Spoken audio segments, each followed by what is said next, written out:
Bonjour à tous et bienvenue chez Bourse Profit pour cette nouvelle vidéo. Aujourd'hui, on se retrouve pour la quatrième vidéo de notre stratégie de day trading. Donc, on a déjà parlé de comment prendre les positions, comment faire l'analyse de fond. On a parlé quand même globalement de comment se passer un petit peu la stratégie, de comment l'appliquer. Maintenant, il faut savoir qu'il y a différentes manières de l'appliquer finalement. Parce que plus vous allez ajouter d'éléments, plus justement votre stratégie sera performante. Alors attention, ça ne veut pas dire qu'il faut réajouter des indicateurs techniques. Globalement, on a le fondement de cette stratégie-là, qui sont donc une moyenne mobile en H1, une moyenne mobile en M15, donc une moyenne mobile 100 en H1, une moyenne mobile 50 en M15, et un MACD avec les paramètres de base qui va nous permettre justement de prendre les signaux. Maintenant, bien évidemment, il y a le price action, il y a l'action du prix qui va nous permettre d'améliorer nos prises de position. Donc il faut connaître quand même les informations du prix. Donc ça c'est des notions qu'on aborde longuement dans nos formations, mais je vais quand même vous en parler un petit peu sur cette vidéo de manière assez courte, mais globalement, voilà, plus on va aborder d'éléments du price action, plus on aura justement une performance vis-à-vis de nos trades. Alors premièrement, ne pas acheter les résistances et ne pas vendre les supports. Alors je vais l'écrire ici, ne pas acheter les résistances et ne pas vendre les supports, c'est très important. Ne pas vendre les supports. Donc ça c'est très important à bien appliquer puisque ça va donc ça c'est très important à bien appliquer, hein. Ça va nous permettre de bien filtrer au maximum. Imaginons que justement, bon, là on a une résistance assez visible et qu'on a un signal d'achat à ce niveau-là par exemple. On ne va pas prendre ce signal parce qu'on sait qu'on a une zone clé à ce niveau-là, une zone qui a été travaillée par le prix de manière assez récurrente. Donc on ne peut pas prendre cette position-là vu qu'on sait qu'on arrive à un niveau de résistance et que le prix peut potentiellement rebondir.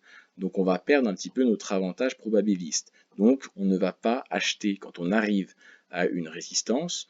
Par contre, si on a passé la résistance avec des confirmations telles un pullback, donc par exemple imaginons que justement on a cassé, rompu cette résistance, qu'on est venu la pullback de cette manière-là et qu'en plus on a un signal avec le MACD et on est au-dessus de notre moyenne mobile 50, alors là on a encore plus de confirmation pour prendre le trade. Là c'est également un élément du prix qu'on va lire directement dans le prix et qui peut nous apporter quand même pas mal de choses. Donc ça peut nous permettre d'avoir justement plus de trades. Donc premièrement, ne pas acheter les résistances, ne pas vendre les supports. Donc si on est en dessous d'une résistance, on ne va pas acheter cette résistance-là, même si on a un signal, parce qu'on va prendre beaucoup trop de risques. Il y a un risque de rebondir sur cette résistance qui est beaucoup trop importante. C'est pareil ici. Ici, il faut faire attention. Là, on a une résistance, on ne va pas l'acheter, parce qu'on sait que justement, on peut rebondir sur ce prix de manière totalement logique. À ce niveau-là également, on est au 115, donc un niveau rond. On ne va pas acheter un niveau quand on arrive au 115 au niveau rond, parce que j'en ai parlé donc dans la vidéo 2, il me semble. On sait que ce sont des niveaux importants et qu'on ne peut pas se permettre justement de prendre ces trades, de prendre ces risques-là.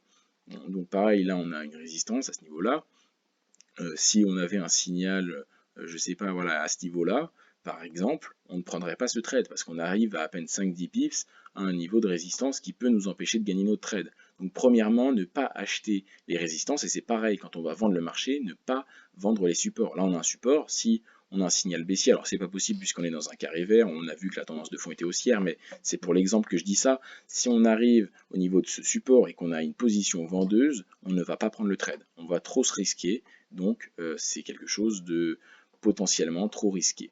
Donc ça, c'est la première condition à rajouter, selon moi, pour améliorer tout simplement son pourcentage de trade gagnant. Deuxième paramètre important, les nouvelles économiques. Faire attention aux nouvelles économiques, c'est très important. Donc je l'écris ici, faire attention aux news.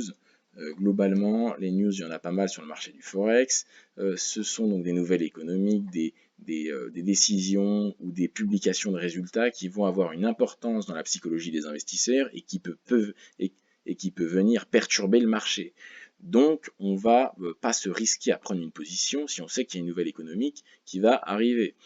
Tout simplement parce que ça peut venir entacher un petit peu notre trade. Donc, surtout, quand à une nouvelle économique, on ne doit pas prendre position, Si elle arrive, bien évidemment, dans pas trop longtemps. Si elle arrive la journée d'après, on est sur du day trading, on peut prendre la position sans aucun souci. Maintenant également, les nouvelles économiques, on sait qu'il y a plusieurs importances aux différentes nouvelles économiques. Vous pouvez aller sur Internet, hein, et vous tapez Journal de nouvelles économiques Forex par exemple. Vous allez trouver plein de publications de résultats et en général, il y a des niveaux d'importance. Il y a 1 étoile, 2 étoiles, 3 étoiles. Si c'est une étoile et qu'on estime que c'est une nouvelle qui n'est pas très importante, bon, là on peut prendre position puisque ça ne va pas vraiment impacter le marché. Par contre, si c'est 3 étoiles et que l'impact va être important sur le marché, on ne va pas prendre position, surtout si ça arrive très rapidement, dans 30 minutes, dans 1 heure ou même dans 1 heure et demie.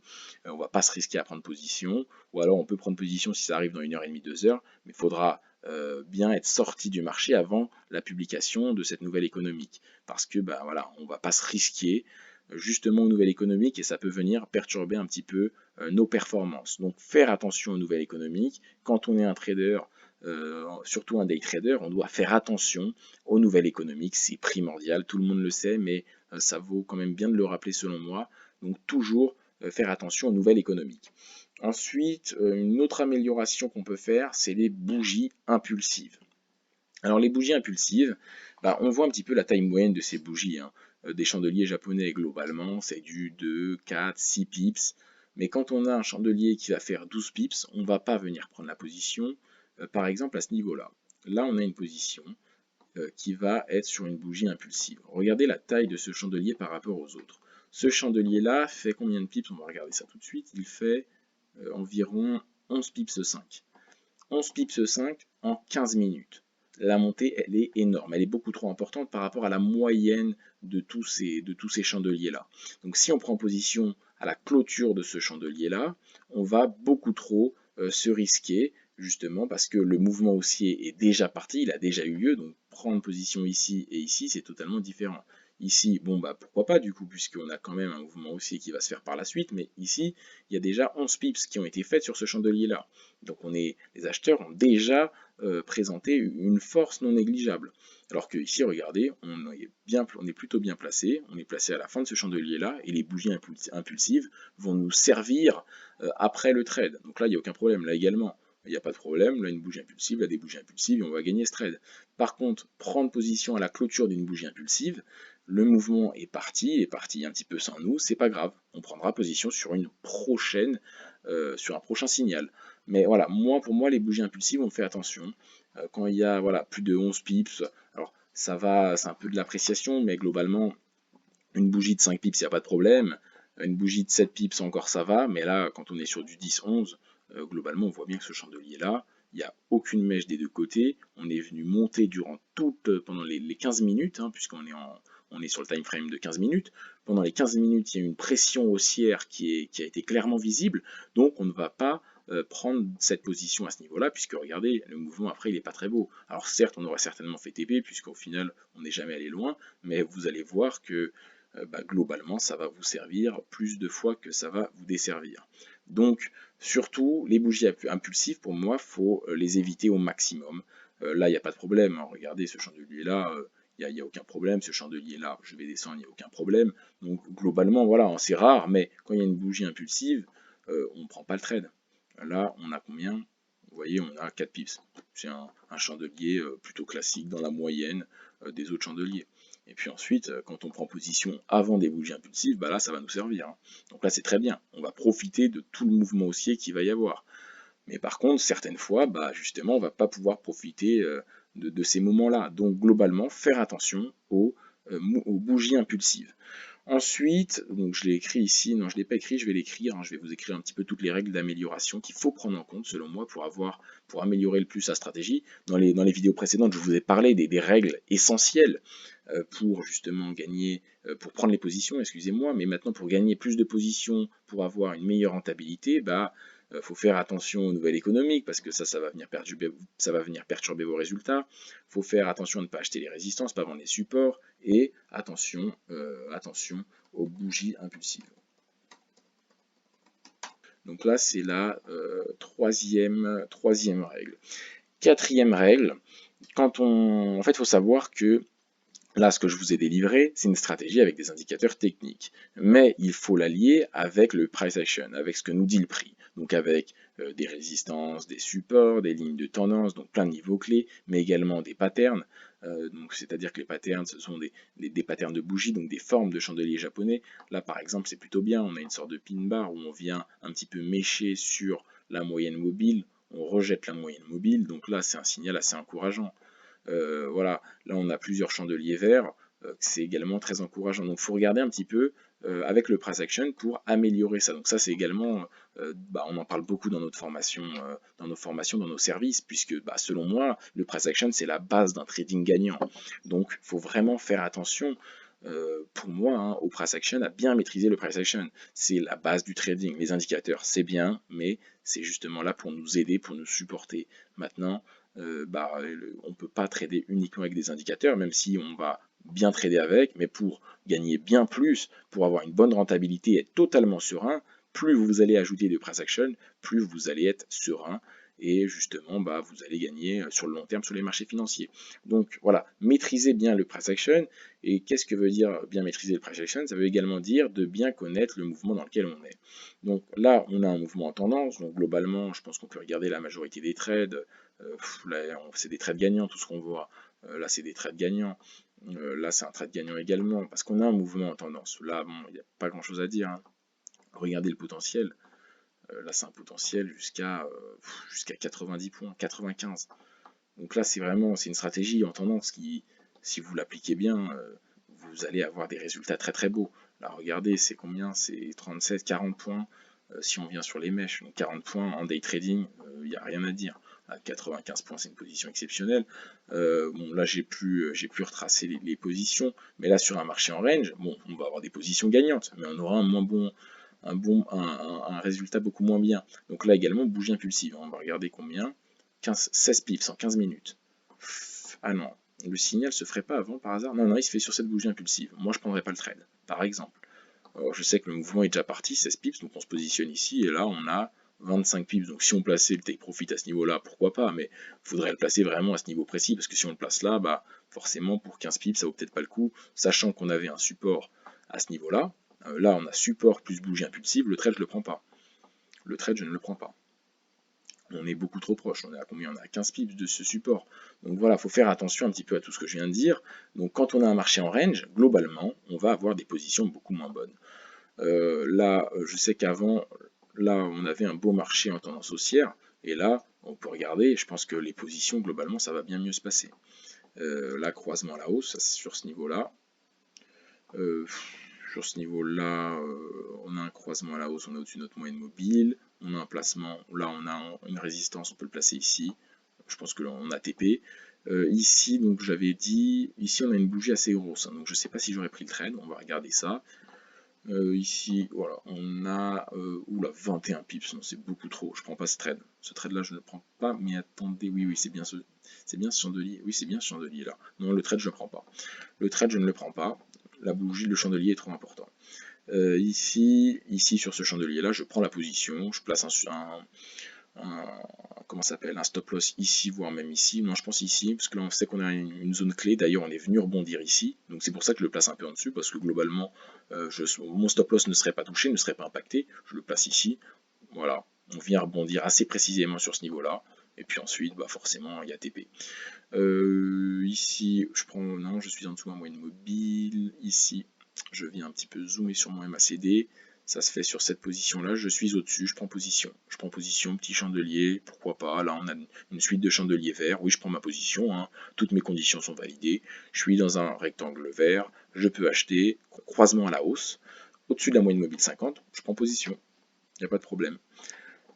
À ce niveau-là, je prends position aussi, j'ai des alertes, là j'ai plusieurs alertes que je prends parce que je suis rigoureux, là pareil. Donc voilà, moi je prends toutes les positions que le MACD va me dire, bien évidemment si on est au-dessus de la moyenne mobile 50, et ensuite je vais regarder s'il n'y a pas des conditions qui vont venir alerter un petit peu mon trade, c'est-à-dire une nouvelle économique, ne pas acheter une résistance, ne pas vendre un support, faire attention aux nouvelles économiques, voilà. S'il n'y a pas ces choses-là, je vais pouvoir prendre position.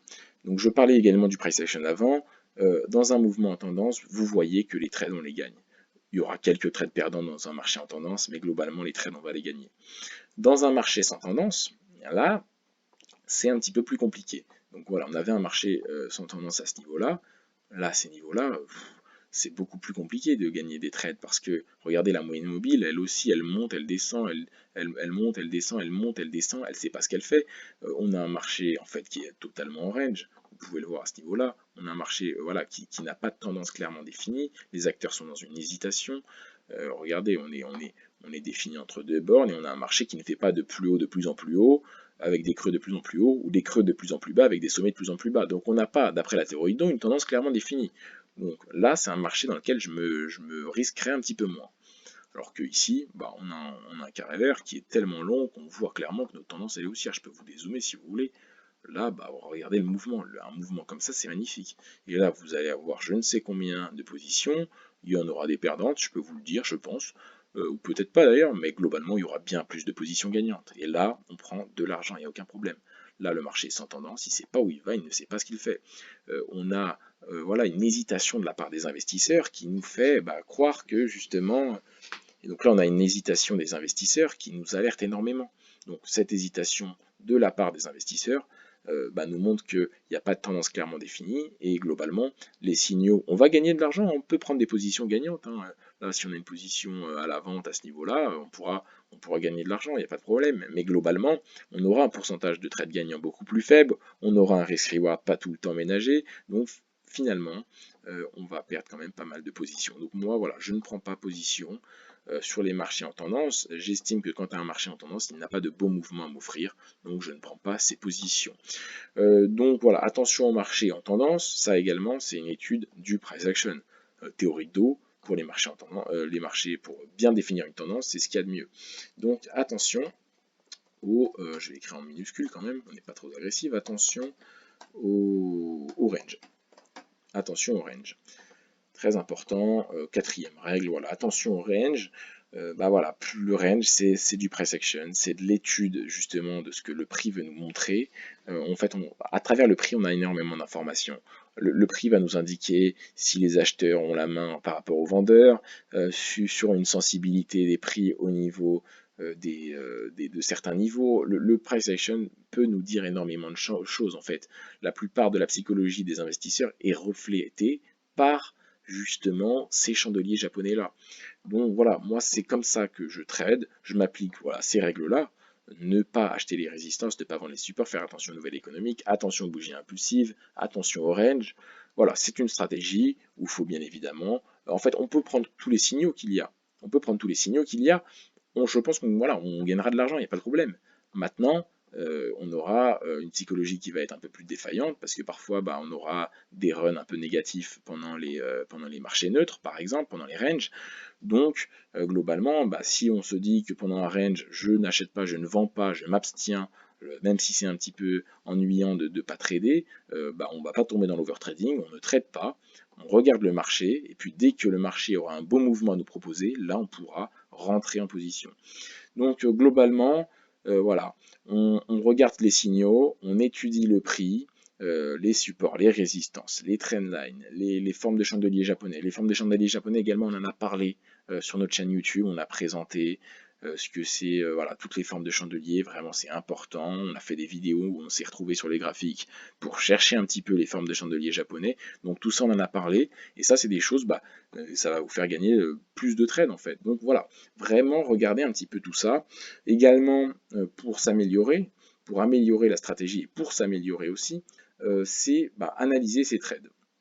Vous allez, pour moi, devoir suivre un journal de trading pour tenir un journal de trading où vous allez y mettre les trades du jour, le stop loss où il a été mis, le take profit où il a été mis, est-ce que vous avez gagné ou perdu ce trade, sur quel marché c'était, pour à la fin, quand vous allez faire un bilan à la fin de la semaine, du mois, du semestre, de l'année, avoir justement des conclusions intéressantes. Si vous tradez sur 3-4 paires de Forex, vous en choisissez 3-4. Alors attention, ne pas choisir trop de paires de Forex. Hein. Ça ne sert à rien de surveiller 10 paires de Forex. Ça va vous déconcentrer, ça va altérer un petit peu votre concentration et vos analyses. Vous allez faire plus d'analyses, mais des analyses plus bâclées. Donc voilà, les résultats seront moins bons. On choisit 3-4 actifs, on surveille 3-4 actifs, même 2, hein, 2 peuvent suffire. Ça dépend de vos disponibilités. Voilà, 2 actifs, 3, 4 paires de Forex, là c'est très bien. On les surveille, On fait un journal de trading, et puis si on voit qu'il y a deux paires de Forex où on performe plus que par rapport à deux autres paires de Forex, on peut se concentrer exclusivement sur ces deux paires-là, puisqu'on aura au final des gains bien plus importants. Donc également, analyser ses performances, c'est primordial.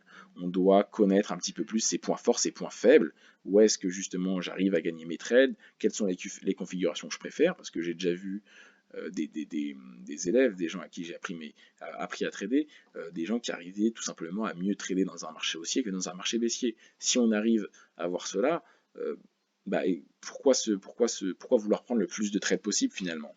Il n'y a aucune raison. Nous, ce qu'on veut, c'est être en positif, gagner le plus d'argent et être serein sur les marchés financiers. Donc ça va se faire par un journal de trading, par des analyses. Donc plus vous allez analyser concrètement vos stratégies, vos performances, plus vous pouvez justement améliorer la stratégie et vous améliorer vous. Voilà, si je suis plus performant sur l'euro-dollar que sur le CHF-JPY, je vais trader l'euro-dollar. Il n'y a aucun problème, ou voir ce qui ne va pas sur le CHF-JPY, voir pourquoi je n'arrive moins bien à prendre des bonnes positions, peut-être que voilà, je comprends un petit peu moins sa volatilité, la volatilité est moindre, ça me correspond moins bien. Voilà, on va regarder un petit peu tout ça. Donc analyser ces trades, très important pour s'améliorer et savoir les actifs où on est fort ou moins fort, savoir justement là où on pêche, est-ce que c'est sur l'analyse de fond H1, est-ce que c'est sur le M15, est-ce que je déroge un petit peu aux règles, c'est-à-dire que là, voilà, on passe du rouge au vert, je ne prends pas cette position-là parce qu'il n'y a pas assez de bâtonnets rouges. Est-ce que j'estime que c'est pas un croisement? Voilà, si on fait ça, forcément, bah, il faut remettre un petit peu en cause sa psychologie et la manière de suivre la stratégie, sa discipline et sa rigueur qui n'est peut-être pas au niveau de la stratégie. Donc également faire attention un petit peu à tout ça. Globalement, c'est une stratégie psychologiquement qui est assez simple à suivre, je trouve. Faut bien évidemment pour un débutant, faut s'y adapter, mais globalement voilà, moi je trouve que c'est pour un débutant une stratégie qui va pas nous mettre à mal psychologiquement. Maintenant, ça reste du trading et la psychologie est directement liée aux performances. Donc quand on débute, parfois on va forcer un peu les prises de position. Donc ça peut arriver, voilà, de dire bon, là je suis pas totalement sous la moyenne mobile, mais vas-y, je prends quand même la position, c'est jamais.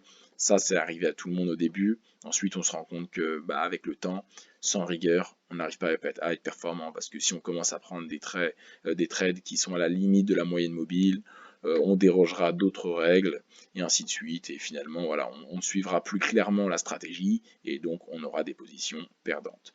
Donc voilà, je pense que vous comprenez un petit peu mieux comment vous améliorer. Il y a beaucoup de pistes d'amélioration à cette stratégie. Appliquer un petit peu tout ça. Moi, j'en ai pas fini avec cette stratégie parce que là, je vous ai parlé des améliorations, mais on va faire une prochaine vidéo où on va parler du money management quand même parce que c'est très important, hein, le money management, et on parlera également des gros avantages, des gros inconvénients de cette stratégie. Donc voilà, il y aura une 5e vidéo, là c'est la 4e. Je vous ai parlé des améliorations possibles. J'espère quand même que vous avez apprécié cette vidéo puisqu'elle est très importante. N'hésitez pas à la liker, à la commenter si vous souhaitez référencer notre chaîne, supporter notre chaîne si vous l'appréciez, si vous appréciez notre travail. On a également une boîte mail privée où on délivre des conseils, des astuces, des analyses pour vous permettre encore de vous améliorer encore plus au-delà de notre chaîne YouTube, hein, parce que voilà, on a notre chaîne YouTube où on délivre des vidéos, mais on a également une boîte mail privée où voilà, on va délivrer des astuces, des conseils plusieurs fois dans la semaine pour vous permettre, sous un autre format, de continuer à vous apprendre le trading. Notre boîte mail privée est totalement gratuite. Donc il n'y a pas de problème à ce niveau-là. N'hésitez pas à vous y inscrire, elle est dans la description. J'espère vraiment que cette vidéo vous a plu. Abonnez-vous pour ne pas rater la 5e vidéo et toutes les vidéos qui suivront en trading. Merci de m'avoir écouté et à une prochaine vidéo.